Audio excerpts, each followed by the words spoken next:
সকালে উঠেই গরম গরম এক কাপ চা খেয়ে নিলাম। এরপর মা সকালের জন্য রান্না করছিল। নির্মলকে বললাম এক থালায় ভাত মাখতে, ওর থেকে আমি এক দুগাল খাবো। খেলাম ভাত, আর সাথে ফুলকপি, আলু, পেঁয়াজ সবকিছু দিয়ে ঝালঝাল করে ভাজা করেছে। এবার দুপুরে রান্না বান্না হবে। আমি টুকিটাকি কয়েকটা সবজি কেটে মাছগুলো লবণ হলুদ মাখিয়ে ভেজে নিচ্ছি। এইদিকে মা ইঁচড় কাটছে। তারপর তো স্নান করে লাঞ্চ করে নিলাম। এখন আমরা বেরিয়ে যাচ্ছি, মা আর বাবা যাচ্ছে বাড়িতে, আমি আর নির্মল যাচ্ছি মধ্যম গ্রামে একটা দিদির অ্যানিভার্সারি, সেখানেই আজকে অ্যানিভার্সারি সেলিব্রেশন হবে স্টার মলে জাস্ট বাঙালি রেস্টুরেন্টে। তো আমরা স্টার মলে চলে এসেছি, আর এসে দেখি মলের নিচে ফুড কার্নিভাল হচ্ছে।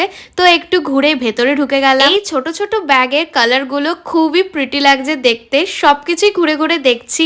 আমরা ইচ্ছা করে টাইমের অনেকটা আগে গেছি যাতে ভালোভাবে ঘুরতে পারি। এরপর মোমোসোতে ঢুকলাম। সফট টয়েস গুলো ভীষণই কিউট। আর এই হলো আমার হ্যান্ডসাম বর। আজকে তো খুবই সুন্দর লাগছে, অবশ্য রোজই সুন্দর লাগে। আর এটা হলো আজকে আমার ফুল লুক। কেমন লাগছে অবশ্যই কিন্তু তোমরা কমেন্ট করে জানিও। অনেক ছবি ভিডিও তোলা হয়ে গেছে, এবার নিচে যাচ্ছি। ওই 7:30টার দিকে দিদি ফোন করলো, ওরা চলে এসছে। তো নিচে গিয়ে তারপর আমরা একসাথে উপরে আসবো। দিদিরা আসার পর আমরা একটু ছবি টবি তুললাম। এবার আমাদের দেরিও হয়ে যাচ্ছে, বাড়ি ফিরতে হবে, অনেকটা সময় লাগবে। কেক কাটিং করার আগে আমরা খেতে বসে গেছিলাম। এই ভিডিওটা নির্মল খাওয়ার মাঝে গিয়ে করে এসছে। খাওয়া দাওয়া করার পর সবার সাথে কথা বলেই আমরা বেরিয়ে পড়লাম বাড়িতে আসার জন্য। তো আজকের মিনি ব্লগটা এইটুকুই, টাটা।